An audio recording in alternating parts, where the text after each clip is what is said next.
Do you guys remember this guy on the right? His name is Wes Clark Jr. That's right. His dad was, I believe, a huge general. I think his name is Wes Clark, obviously. And I believe he was like a prominent general, although I don't know the full details of that. And he himself was also part of the army, but I believe he said he never experienced combat, but I'm not sure if he said that or not.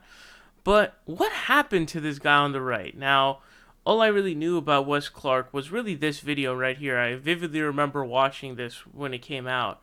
It was a fiery debate between himself and Jimmy Dore, and he disappeared. He disappeared. Now he still tweets stuff out, but he did disappear. He stopped coming on TYT. So you may be wondering why. Now this story, it is mind-boggling. It's literally insane. Trust me. It is peak insanity, the details of the story, and wow, we're gonna get into it. Is what we're gonna do. So, here's what happened. So, uh, Wes Clark posted this really long post, this lengthy post on Facebook, which is now deleted, but luckily was copied by other, Facebook users, and it was posted on different places. So what I'm going to do is I'm going to read this whole thing to you guys. I'll try to, kind of take some pauses if possible. But it's absolutely insane. So for a couple things that are going to happen, he's going to accuse Cenk Uygur of working with Erdogan and being a Turkish operative, basically. And he's going to make some other pretty crazy claims here. So let me start. So it says, this is from him. It says, first, let me say I know a thing or two about information warfare. I watched the former Yugoslavia descend into murder and mayhem. I watched Syria descend into murder and mayhem. I watched Russia pull apart former Soviet republics, most notably Ukraine, and I watched Erdogan accumulate power for years, his final act being a phony coup which has allowed him to round up and execute enemies. The first thing to understand about information warfare is that it is useless unless the hostile party funds both the left and the right for civil disorder and intrastate violence is always the goal in weakening the opponent. Our election was hacked last fall. One of the key players, Michael Flynn, worked for both Russia and Turkey. I called Cenk Uygur on June 13, 2017 to report my fears that one of his reporters might be wittingly or unwittingly involved in the messaging to set up a false flag attack on the United States later this year in order to save Trump's presidency. Cenk told me he was on a plane in Milan, Italy, about to take off for Istanbul, and that he would not return to the United States until 21st June 2017. My first question was, how can Cenk freely move in and out of Turkey when only days earlier Erdogan tried to extradite from Romania an Oklahoma NBA player for things his father said about the Turkish regime? So, that OKC player was at the time Enes Kanter, who's banned and everything. And actually, they're trying to extradite him in there. But so what he's saying here is that he told Cenk Uygur that there's a reporter of his who's either wittingly or unwittingly involved in the messaging to set up a false flag attack on the U.S. to save Trump's presidency. Already kind of weird. But it gets even weirder. Here's what it says. I was followed by 4 Wolfpack bots in the next 72 hours, and it got me thinking. My computer also began updating itself every 24 hours with a Turkish language app I never downloaded and I cannot remove or find on my computer. I started to think about foreign agents, and the easiest way to recruit and control them is through vices. Cenk told me shortly before we shot an old school episode in the fall of 2016 that he'd lost close to $20,000 in a single night of gambling in Las Vegas. This stuck in my head because it is greater than the cumulative pay Cenk rewarded me with over 14 years of working with the Young Turks, and angered me because they pay their employees a pittance while braying about income inequality.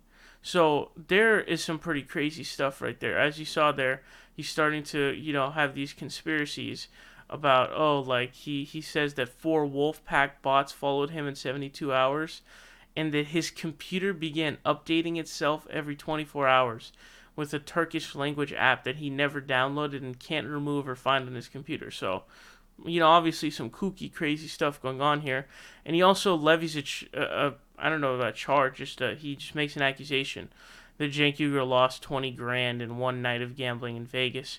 I'm not really sure. I don't really believe that personally. And then he says that that's more money than he got for working for 14 years. Now, I have a hard time believing that, but if you're in a contributor role, contributors don't really make much at these networks.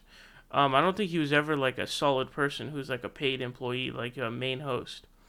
It continues. It gets even kookier. It says Cenk moved to the U.S. at the age of 8 or 9 and travels back and forth to Turkey, where his father owns a successful business at will. Why is the show called The Young Turks, a group that pioneered ethnic cleansing and genocide in the 20th century, and from which the Nazis drew much of their inspiration? Why is Cenk's political action committee, supposedly created to overturn Citizens United, called Wolfpack? It says, I began researching these things online and quickly came across an article written by Common Cause president Karen Hobart Flynn on April 6, 2017. I know what an organized troll attack to discredit others look like, as I've been the victim of a few myself, and it was obvious that Common Cause came under attack for this article I wrote online. It is listed below. And the link is to an article from Common Cause that says like that's fighting back against the Young Turk attack on them. And it continues, says, I spoke with Karen Hobart Flynn and a couple of staffers from Common Cause a few weeks later, and she told me that Cenk had told her any attack on Wolfpack was a, quote, declaration of war. The messaging on the Young Turks is rather consistent. Do not pay attention to the mainstream press organizations that fail to deliver the truth consistently, but nonetheless have actual reporters rather than simply reporting on stories they found on Reddit each day. Do not pay attention to claims of Russian interference in the election. Hillary is the same as Trump. Accusations of a deep state operating in the United States. Erdogan's propagandists made similar claims before that liar staged a false coup. That's a weird one to say because, Cenk has really focused on Russian interference in the election, and he really was on the opposite side of the debate of people who said that Hillary was the same as Trump, which is what makes this really odd to me. Now, Jimmy Dore didn't agree with that, so maybe that's who's talking about. But the kind of crux of this is Cenk Uygur. Now, here it starts to get really weird. It says, then I began to wonder where the Young Turks gets its money from. Out in the open is the $4 million loan convertible to equity that Buddy Roemer, former governor of Louisiana, put into TYT. They also receive support from members of Nexus, an organization for inherited wealth with a worldwide membership set to inherit trillions of dollars in the next decade. Not out in the open is the source of the anonymous donations, which I believe contain laundered money, but I have no concrete proof. I googled Turk and Wolf, which brought up the Grey Wolves, a pan-Turkic terror organization funded by drug money. Remember the guy that pulled out a pistol and shot and killed a Russian diplomat in Turkey in the fall of 2016 in an art gallery on live TV? That was Erdogan doing Putin a favor. So he's now drawing lines between Wolfpack, which is the group that's trying to get money out of politics through Article 5 of the Constitutional Convention, which is a bit crazy. Personally, I don't know if that's the strategy that we want to go with. It's never happened before, so we don't even know what a constitutional convention looks like. But he's starting to draw line. It's true. Grey Wolves apparently is ultra nationalist far right terrorist group in Turkey. That's what it is.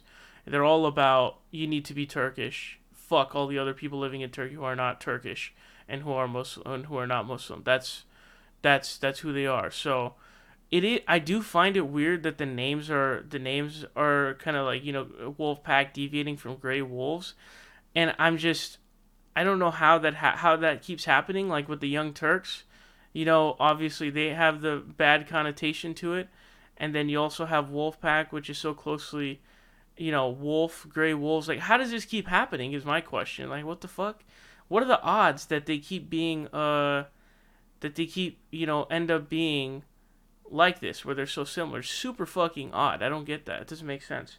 But he's saying that because they have Wolfpack as the name, and there's a Grey Wolves group which is funded by illegal drug trade, that Cenk Uygur is basically like a Turkish political operative who's working. See, what I don't get is he's either working for, I don't know, because my understanding is the Grey Wolves are different from Erdogan. So now I don't know how the political differences work and all that stuff, but he's saying like he's basically an operative for both of them, which is like, what the fuck? Just like crazy shit going on. It gets even weirder. Here's what it says. So I reported these concerns to the FBI, Congressman Ro Khanna and Senator Sheldon Whitehouse on 17 June 2017 because, despite my disagreements with many of our government policies, I took an oath to protect and defend the Constitution of the United States from all enemies, foreign and domestic. Let me repeat. He says, I reported these concerns to the FBI, Ro Khanna, and Sheldon Whitehouse. I don't know why Sheldon Whitehouse, but Ro Khanna, that's weird. I wonder how I don't know if he actually did this or not, but he's claiming it here. So assuming that's true, that would be odd of like seeing Ro Khanna, what his response to that would be. Here, it gets even weirder. It says, while Cenk was still in Turkey, I met with Anna Kasparian and some of the investigators on the Kathleen Bennett case, which implicates Michael A. Wood Jr. in paying mercenaries that jailed an innocent Lakota woman at Standing Rock, but also provided proof that Michael kept for himself over $400,000 in funds raised to help water protectors. Anna was not allowed to run the story on the Young Turks. So that's also another accusation that's been levied against Michael A. Wood Jr., who's probably someone we should look at in another video, actually. I don't know if that's true or not, though. Here's where it really just gets crazy. It says, on 3rd July 2017, my wife left the house to get a manicure at around 4:30 in the afternoon. 15 minutes later, Cenk called, and 30 seconds after that, an OH-58 Scout helicopter with mustard gold and white trim hovered over my house. I know what an OH-58 looks like because I was in 2-7 Cavalry and 110 Cavalry, and we had them in our unit. Although in the 90s, ours didn't have the big ball above the rotor blade or the bottom of the hull that collects electronic intercepts like this one did. Despite the sound of the chopper, Cenk denied hearing it and suggested I was seeing things. He then proceeded to tell me that, 1, Cenk didn't know who told me about the gambling loss in Vegas, but that people were spreading malicious rumors about him. I always find it amusing when a liar tells me I didn't hear something that came from their own mouth. 2, Wolfpack has nothing to do with Article 5 convention, that Common Cause is a tool of the elite and Clintonites, both of which I know to be false. 3, Cenk claimed he didn't know what Grey Wolves even are, which is about as believable as an Alabaman telling you they never heard of the KKK. 4, Cenk said 3 times that he was worried I was so paranoid I might, quote, accidentally murder my wife. He says, needless to say, I reported this encounter to the FBI as well. I will not be intimidated. I will not be terrorized. I have no fear because God is with me.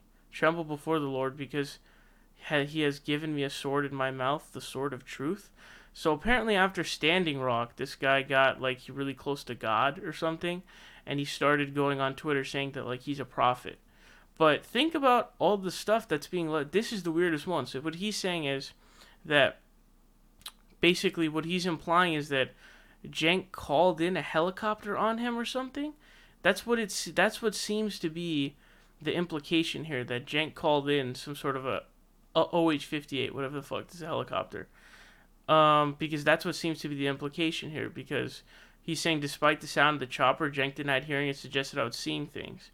So what that tells me is that he's like, oh, he called it in or something. Just craziness going on. And again, we got the 20,000 coming up again. And he claims that Cenk said that Wolfpack had nothing to do with the Article 5 convention. That doesn't make sense, because my understanding is the very open sort of motive of Wolfpack is to do it through the means of an Article 5 convention.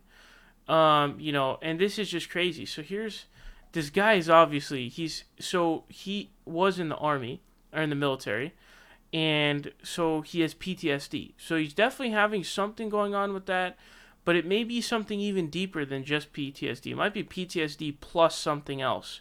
I don't know what that plus thing would be, but there's certainly something crazy going on. Now this was way back in like 2017, I believe it was, somewhere around there. Let me see. This is around 2017-ish is when this happened. So, the guy obviously is crazy. Like, he's definitely crazy. Something's going on. I mean, I hope he got help. Here's another weird, like, this is the type of shit that he was saying. This was from July 16, 2017.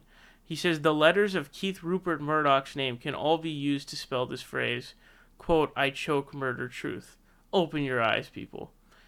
I mean, this is just the dumbest thing I've ever seen in my entire life. This is like when you know you're insane, is when you're making like ridiculous things like this. Like seriously, bro, really? I mean, he needs help, is what he needs. He needs help because this is insane. So that's the story of Wes Clark Jr. And I don't know what he said about TYT. I know that he doesn't like Jimmy Dore. He and Jimmy Dore got into a little back and forth on Twitter. But let me know your thoughts on this down below.